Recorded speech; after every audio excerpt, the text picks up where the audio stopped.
बघा आता एक मिनिट ऐका, तुम्हाला मागाशी सांगितलं होतं हा महाराष्ट्राचा सह्याद्री आपल्यासाठी धावून येतोय.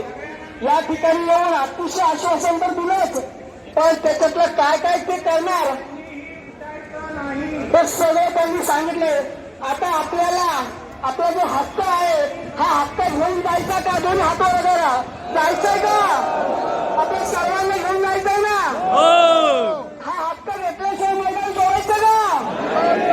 हा जो विश्वास आहे हा कायम त्या ठिकाणी मनावर ठाम ठेवा. आता अजून अर्ध्या तासाने या महाराष्ट्राचे माननीय माजी मुख्यमंत्री उद्धव ठाकरे साहेब या मैदानावर येणार आहेत. थोड्याच